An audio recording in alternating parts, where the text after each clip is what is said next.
Forgot the music. All right, we're going live without music. Let me put the music on just because it gives people time to find us. So here we go.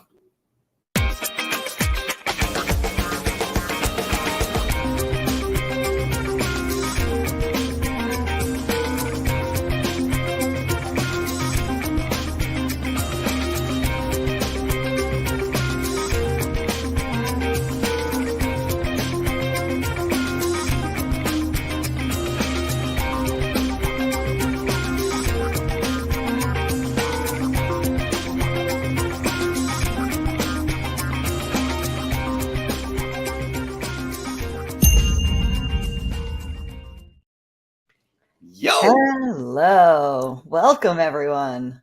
Hello, Miss Donna. How are you? I am doing great. We just finished a 3-hour live stream with Mike talking about AI products and services and what's available out there. And we have another one scheduled on Monday. And I sort of feel like 5 new AI opportunities are going to spring up between now and Monday. Things are moving so fast in that industry. It is kind of crazy. It's kind of crazy. And you like, I was having this bizarre thought because my brother, very successful guy, but now retired, and he was kind of retired. He does real estate and other stuff, but he retired from the company that he sold. And we were having this conversation about, do you really have to learn this new thing called AI? And really philosophically asking the question, well, if you live out in the big world and you've been doing things for a long time in your particular way with whatever, maybe not.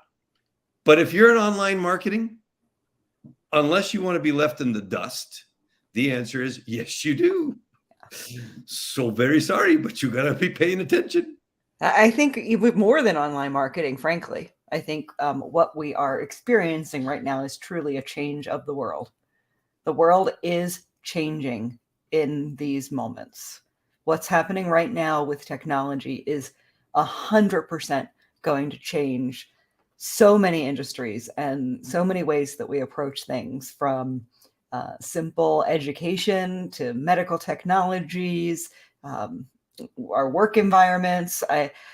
I think we're at the brink of the death of intellectual property rights, which may or may not be a good thing. So yeah, stand by these channels because we're on the cutting edge of it. And yeah, the world as we know it is changing in a very rapid way.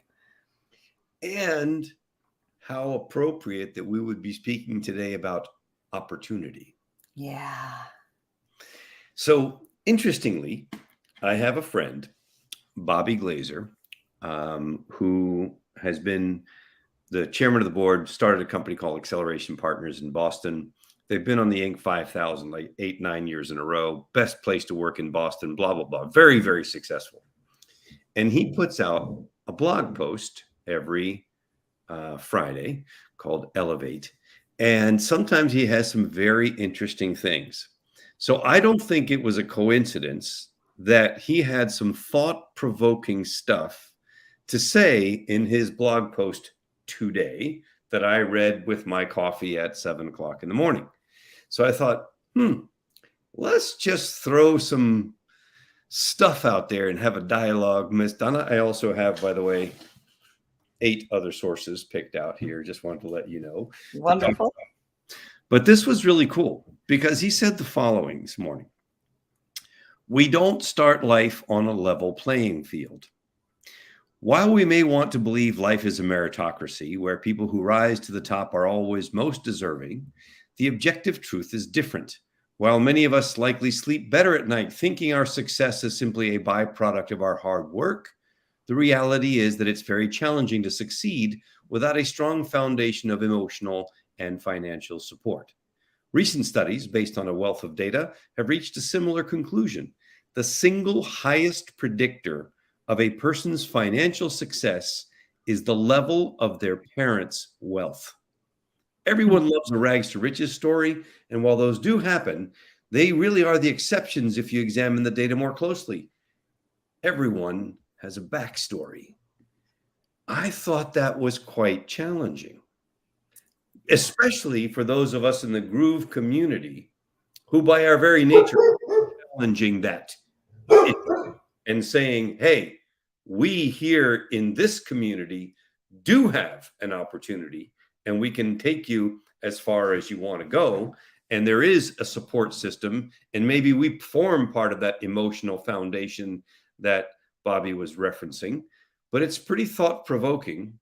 And I don't have the data in front of me, but it doesn't sound that far fetched that that's basically real. Yeah, I have heard that the best predictor of your success is the zip code, your zip code, which would seem to also indicate your parents' wealth, assuming that most of us live in the best place that we can afford or close to it. That seems accurate to me. I've definitely heard that. Yeah. And there are so many factors, like more than just the hour that we have today to talk about the factors that contribute to why zip code or your parents' wealth is important, but it's all sorts of things: access to education, access to better food, better healthcare, better vitamins, minerals, vaccinations, all sorts of things contribute to that increase in actual genuine intellectual development, and then as such success. So yeah. And that's a tricky one, right? Because Yes. that's where, those of us who have had the opportunity to contribute to helping others overcome difficult circumstances, who are committed to that, as we certainly are on Groove Growth, and who know that you can rewire your mind, you can rewire your brain, can still be aware of the fact that it may not be so easy. And we need to pay attention. The opportunity is there, but that's a big word. Kind of feels laden. Yeah. Yeah. I mean, you're right. And it's interesting because I'm not sure what to do about it. Like my mind always goes in, okay, here's a problem. What's the solution? And I don't necessarily know the solution to this one. So I'm really glad that everyone within the sound of our earshot has had the opportunity to be a part of this live stream. Yeah, I thought, so let me just read from our buddy Dale Carnegie, How to Win Friends and Influence People, clearly one of the great books of all time.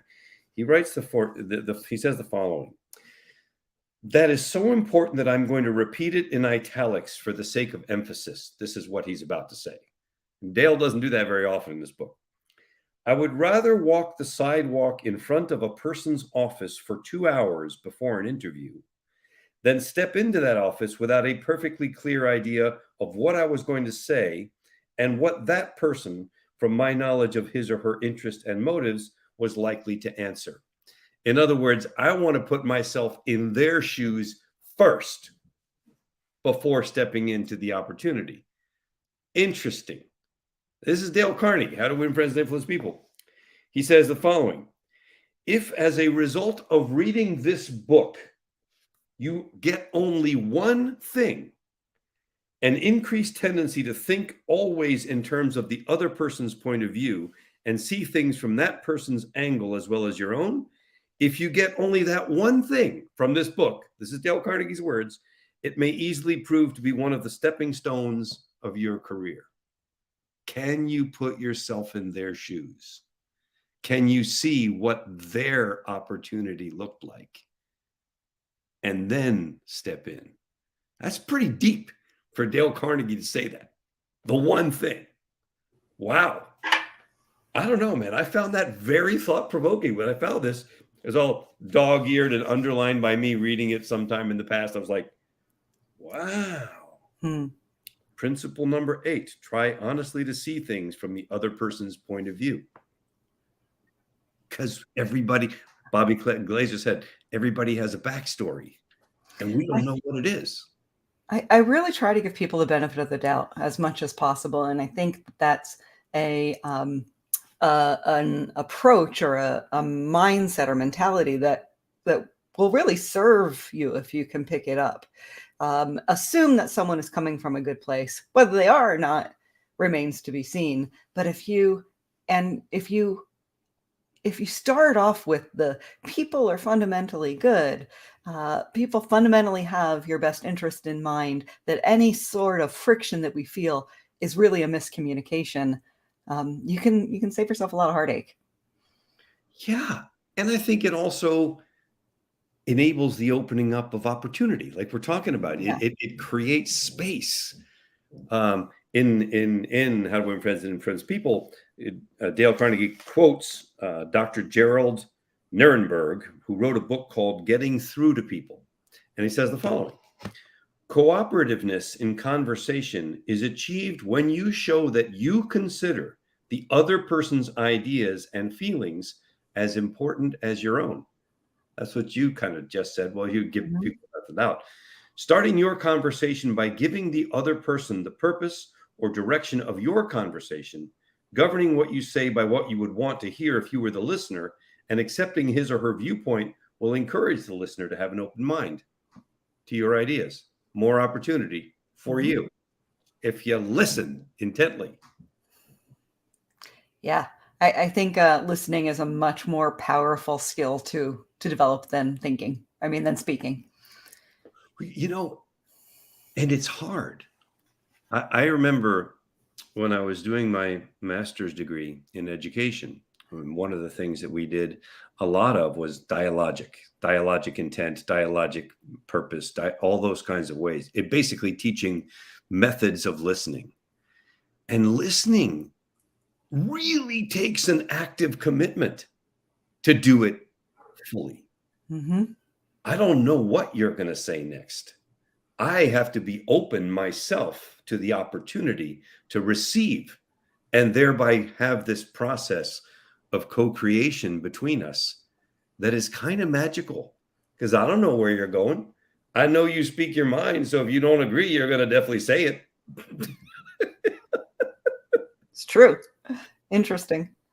I moderate a lot of webinars for our company. I consider that when Mike, he's my partner, when he is on stage, and a webinar is a stage, that's the highest and best use of his time and our company time. It's the most important thing that's happening in our company at any given time, is when Mike is speaking in front of an audience. So I am there to back him up personally every time. So you have two of the highest paid owners, highest ranked owners of the company in the C-suite positions, moderating and doing webinars. And what I've noticed when I moderate webinars is how often people ask a question as Mike is giving the answer. So the question arises in the preamble to the point that Mike is making, and rather than wait for the answer, they are typing their question and very often miss the answer in that time period. It happens easily once on every single webinar we're on, where someone is typing a question that was just answered, or just before it was answered. So it's fascinating to me how often people are having their question and taking action on it rather than listening.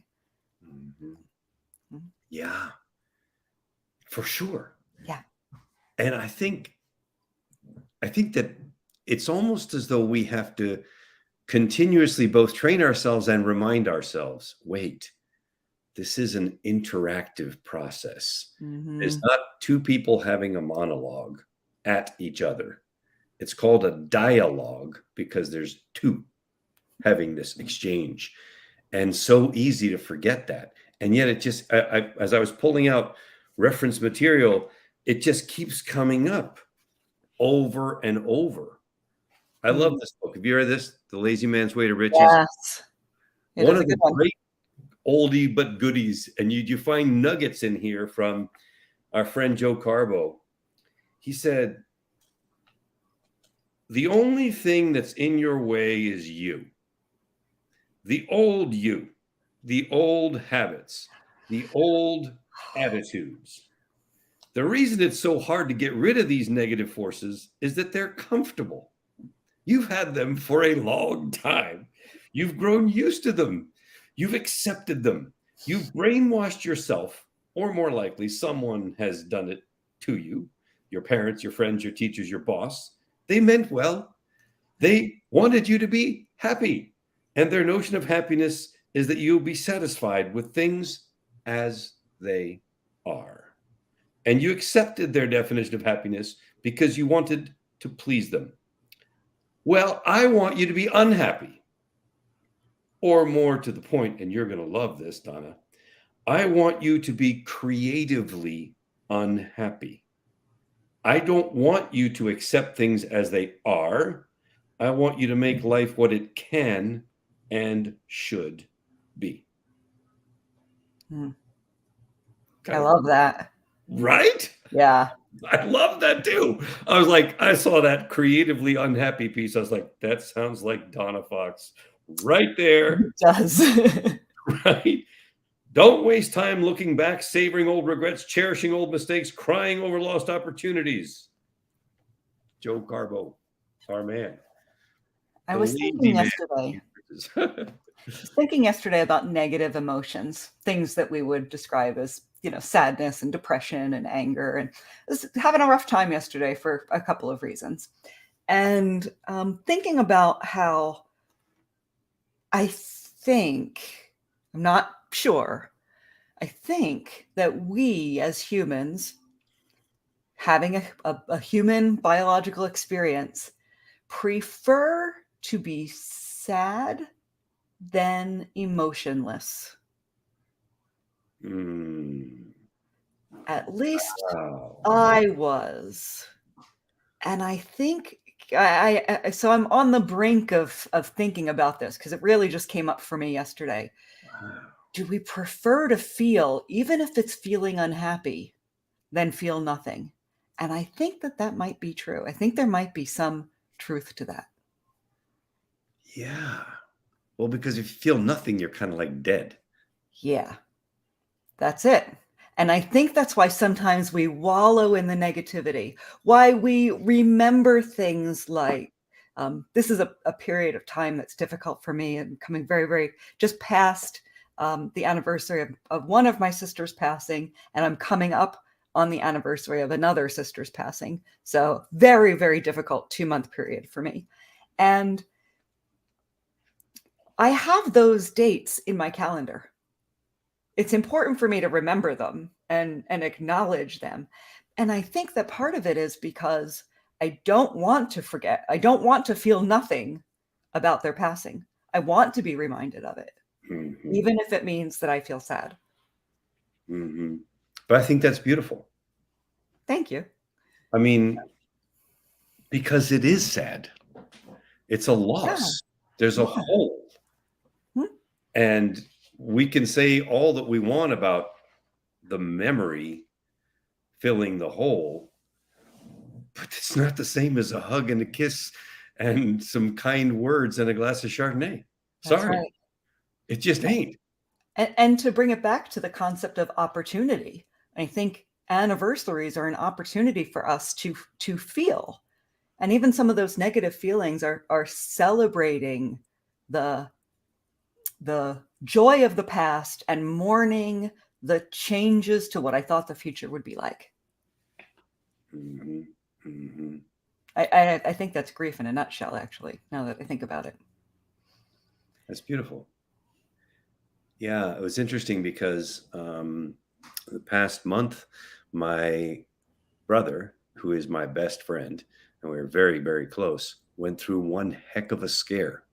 He started bleeding internally, and had he not gotten up off the couch where he was very tired and wanted to sleep again and taken himself to ER, he would have bled out. I'm so thankful he did.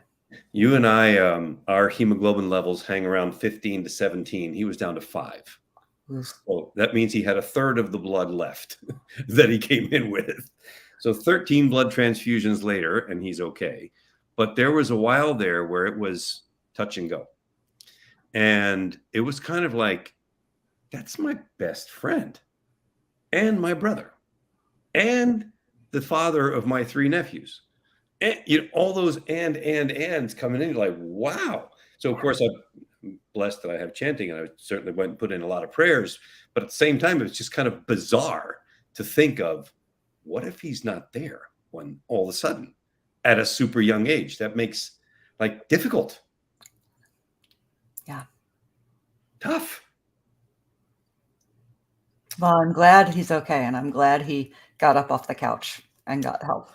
Yeah, got off the couch, 3 trips to the ER, helicopter evac, the whole deal. It was like legit.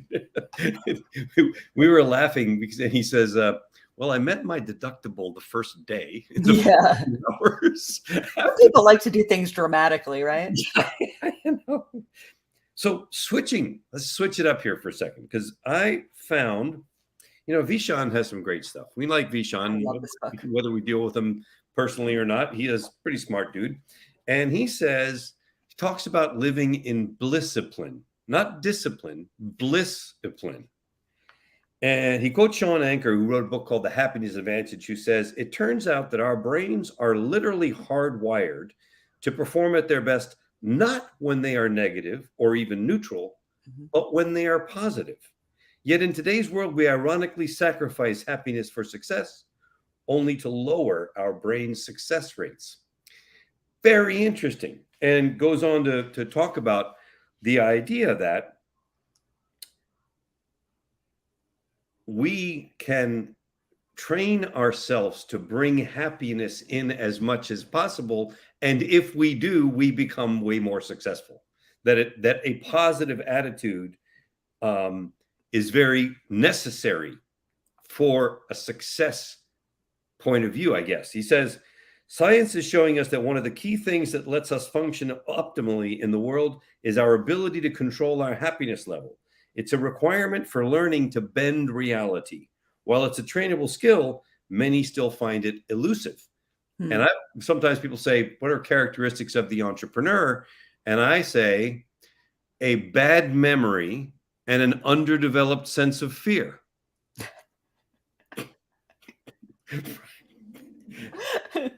I forgot I failed. I'm going to try again. Wow. Let's get at it. Come on.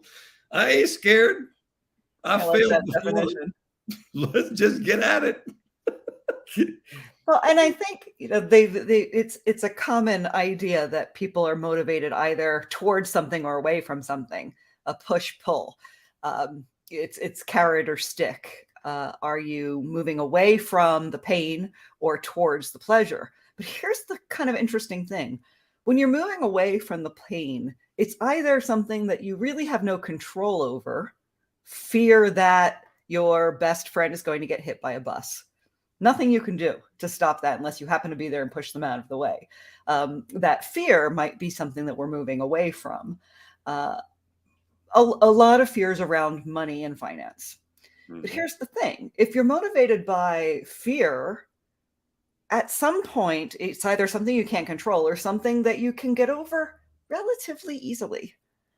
Most of our money fears are dissolved by not very much money. We're okay if we have a roof over our head, clothes on our back, food on our plate, and it really doesn't take all that much. And I'm not trying to be unsympathetic if you are hearing me and you're in a position now where you can't put food on your table, a roof over your head, or clothes on your body. But it's not that much in terms of funding that gets you out of that fear place. We are no longer in fear of those things.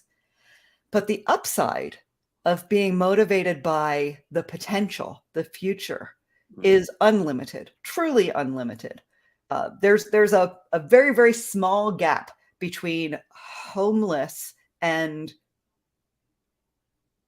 having your needs met than there is between where you and I are now and Elon Musk or Bill Gates in terms of a financial difference.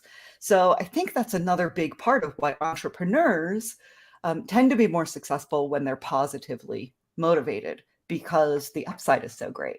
At some point, if you're negatively motivated, you're going to get comfortable and then get lazy. Yeah. You know, it's interesting. I had a great experience a couple of days ago because, you know, my daughter Camille, and little Camille was accepted into what most people consider the number 2 or number 3 dance agency in Los Angeles. And it is extremely difficult to get in. There's hundreds and hundreds of people applying all the time. It's many, many interviews, processes that you have to go through before they accept you. And you get accepted, and that's just the beginning. That's when they start sending you out to go to do Beyonce's dance commercial or to do whatever other shows and television shows, whatever. You're just, all that getting signed means is that we've let you into the possibility that we're going to push you out into the world of successful dancers, right? But the promise is so optimistic when that happens, when you've been selected as one of the privileged ones.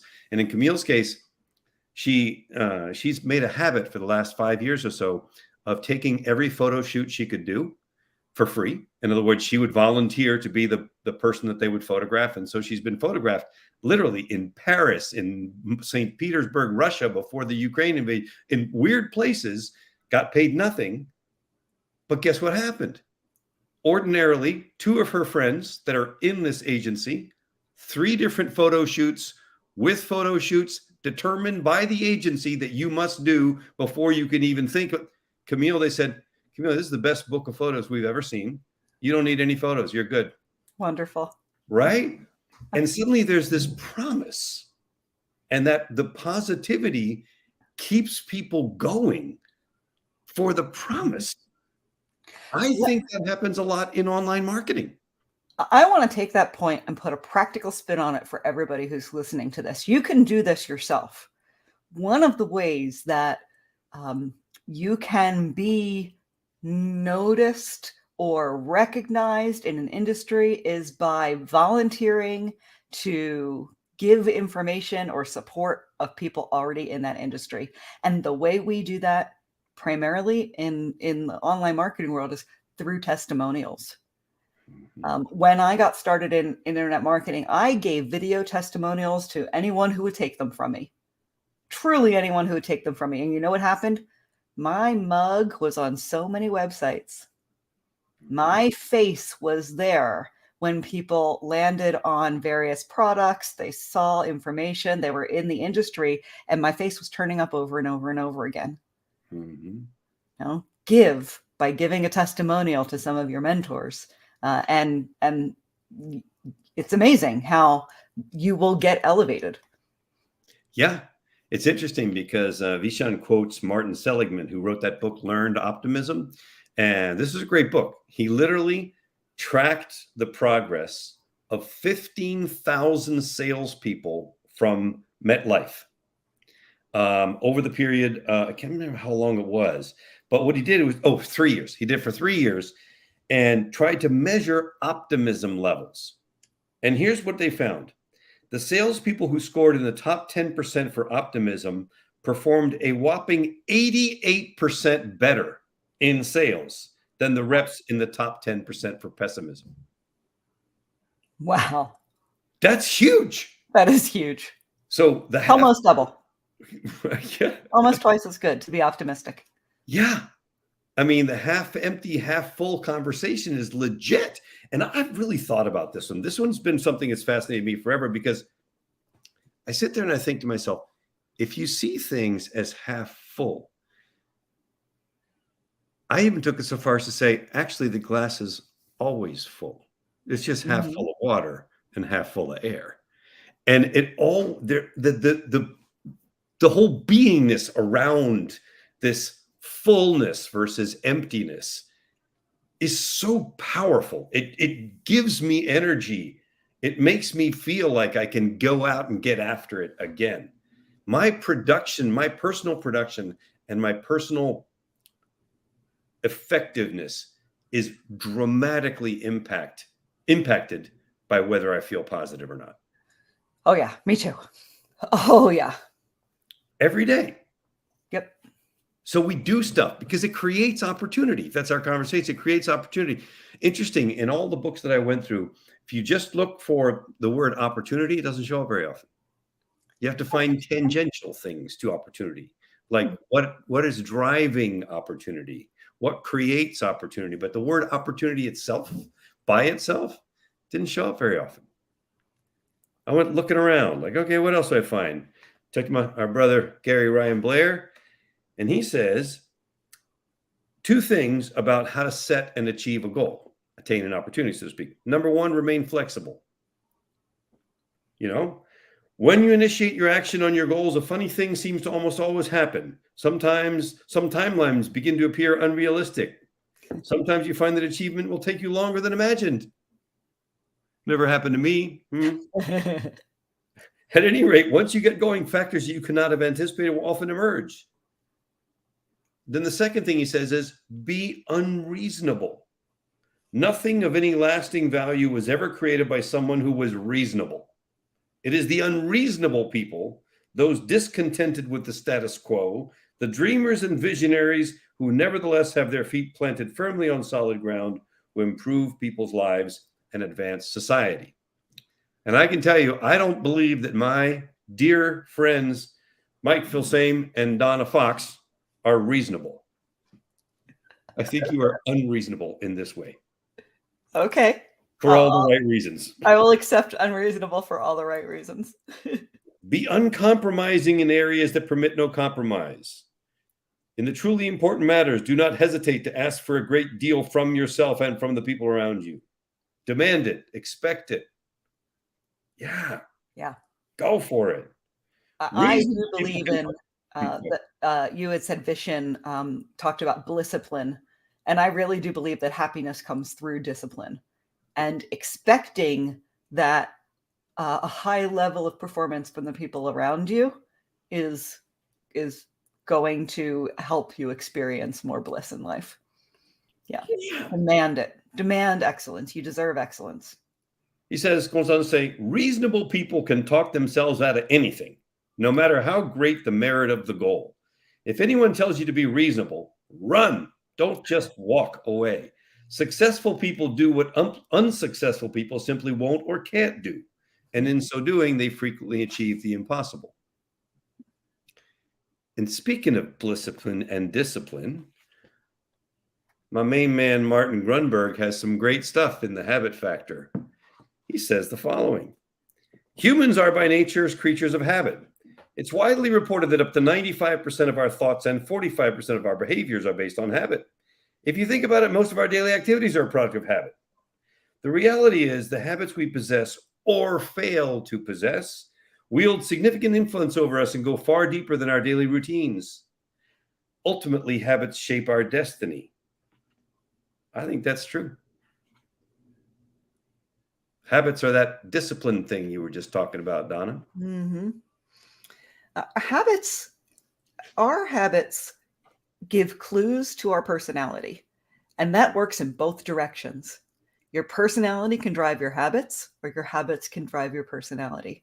You get to choose which one. Yeah. I like sometimes there are definitions that are so simple that I love them. This is according to the American Heritage Dictionary. Habit, a behavior pattern acquired through frequent repetition, regularly followed until it almost becomes involuntary. The habit of looking both ways before crossing the street. A dominant or regular disposition or tendency, prevailing character or quality. A habit of looking at the bright side of things. Both key, right?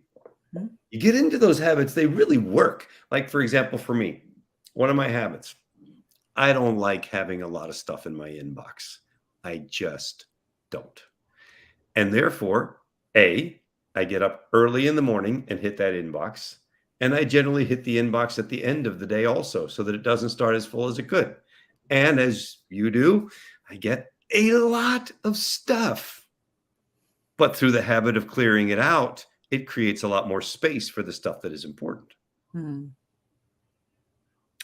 On this last trip before taking my mom for her 85th birthday in Mexico, I actually had my inbox down to 1.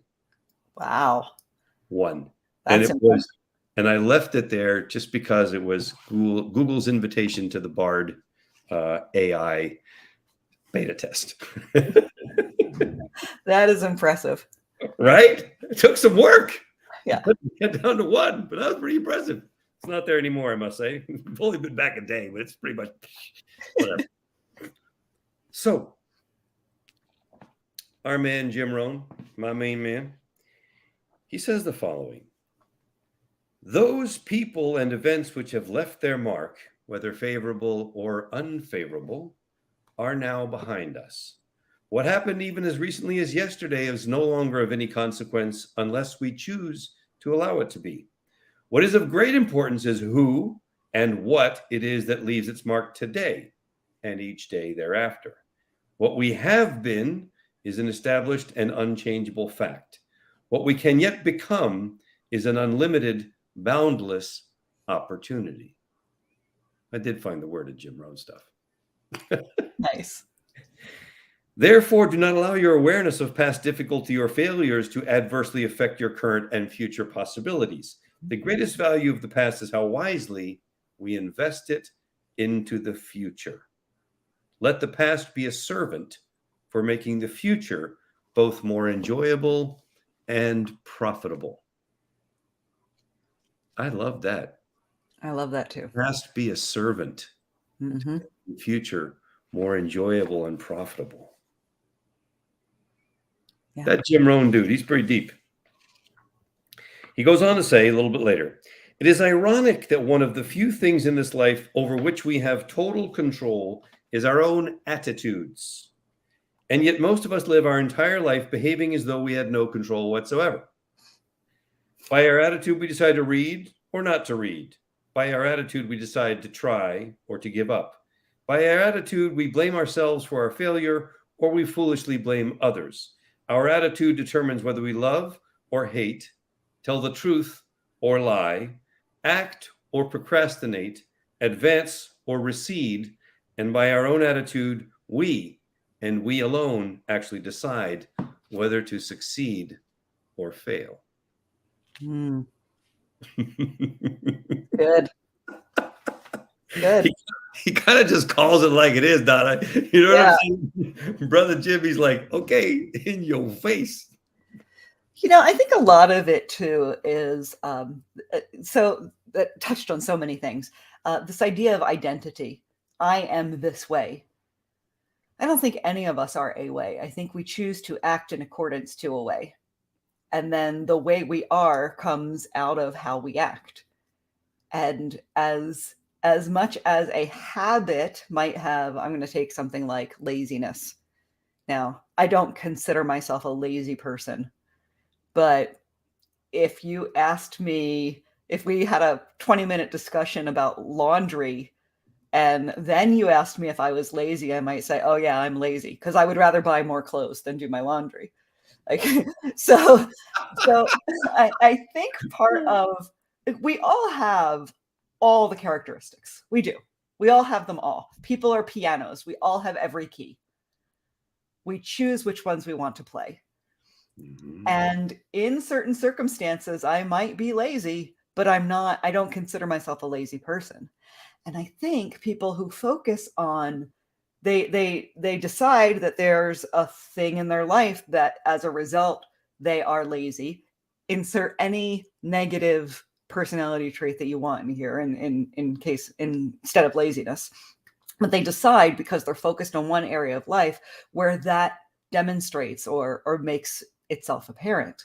Well, don't do that. I don't do laundry. I don't do it. Other people do it for me because I can, because I've arranged my life that way. And now I don't consider myself lazy because I am not. So when you find yourself having some sort of attaching a negative attribution to you, simply figure out what it is about it that creates that scenario and arrange your life in such a way that you can avoid it. You don't have to be angry or sad or a procrastinator or so non-creative.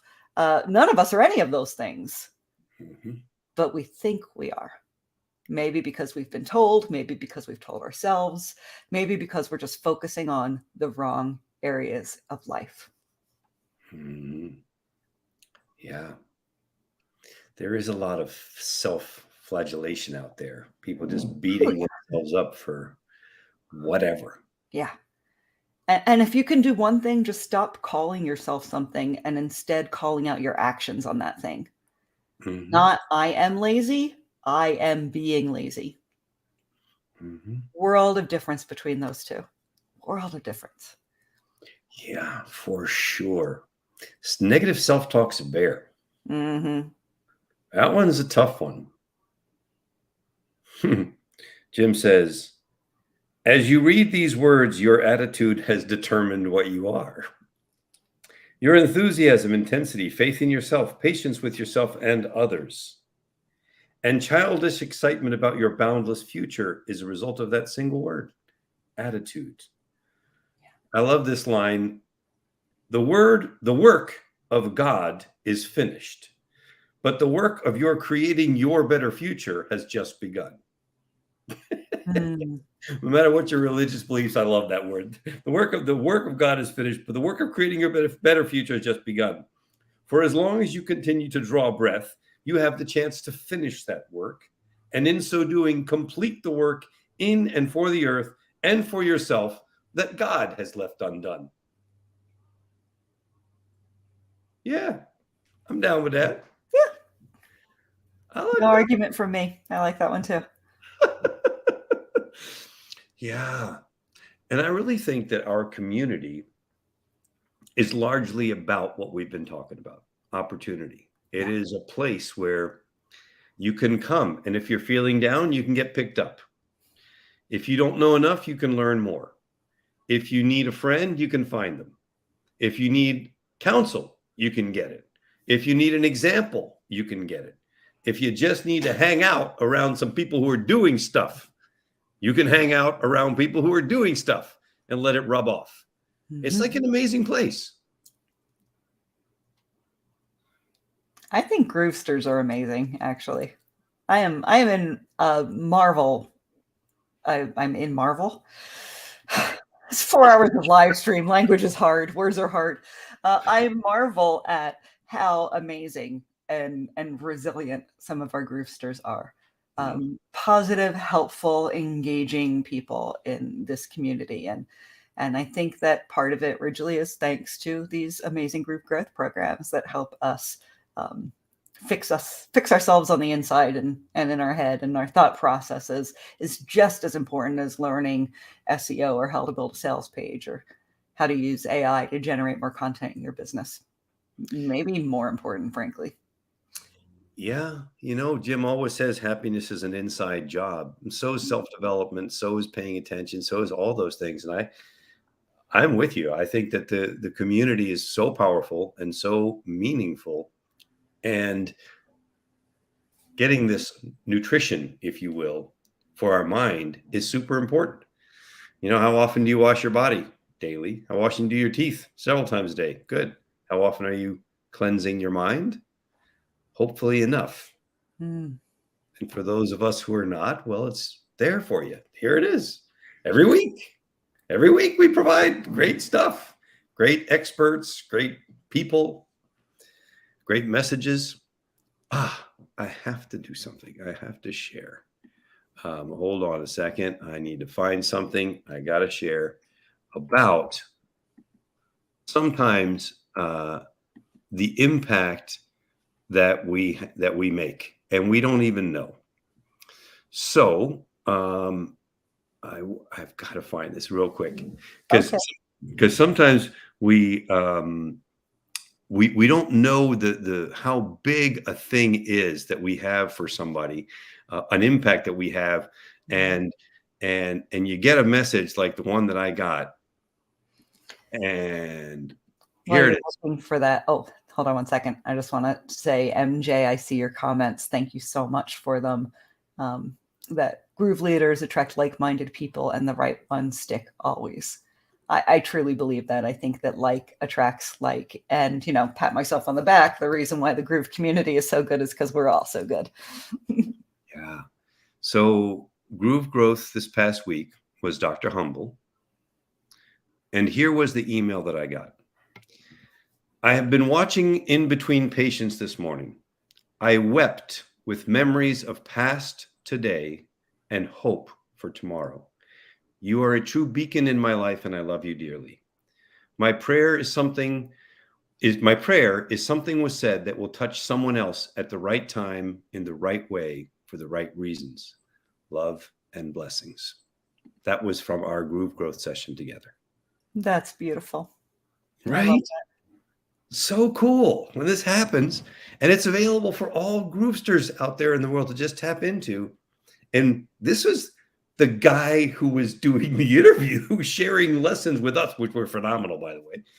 And that was the reaction that he had from seeing his own self contribute back. Amazing. I love that. That is amazing. We have a mastermind called the Collective Mastermind. You can find out about it at collectivemastermind.net, I believe, if you're not aware of it. But it's a mastermind that Groove runs. And one of the members of that mastermind wanted to talk to me before he purchased. And this guy is smart, and he is successful in business, not online business, but business. He's got some pretty impressive accreditations, really just all around good guy, somebody that you would definitely want as part of a mastermind. But he wanted to talk to me about it first because he was afraid that he couldn't contribute enough to the community because he wasn't an expert internet marketer, because he was really new in internet marketing. And I, of course, disabused him of that because, oh my goodness, how boring would a mastermind be if everyone was an expert in internet marketing? Seriously. But at our first live event, towards the end of it, he came to me and he said, I appreciate having that conversation before I joined, and I no longer feel like I don't have anything to contribute. Coming here, being part of this community showed me that I have something to give. And that is true for everyone who's listening. You absolutely, by the fact that you are who you are, that you bring an amazing set of life experiences that we could only imagine to the table, you contribute. Yeah. Thanks for being here. Exactly. Ditto. What she said. All right, my friend. Well, rolling into the weekend we are. What's the opportunity in front of you this weekend? Are you painting, doing art? What are you doing? So this weekend I have an empty weekend. I have nothing on my schedule, which means I will be making as much art as I can. I have taken a little bit of a break from artwork because I was having some tendonitis issues in my thumb, but that seems to be largely cleared now. And I hope to spend my weekend painting. I'm so happy.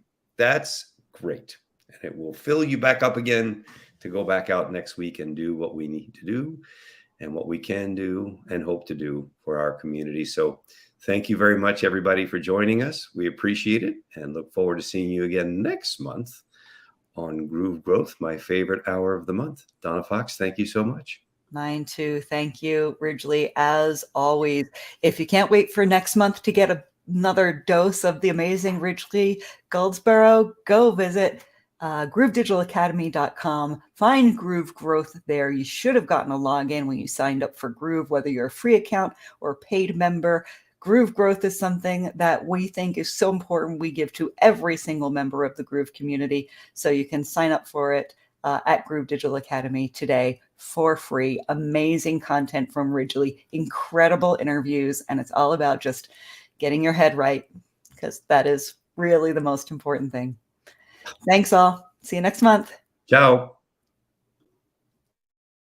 I'm in a groove state of mind. Wrong one.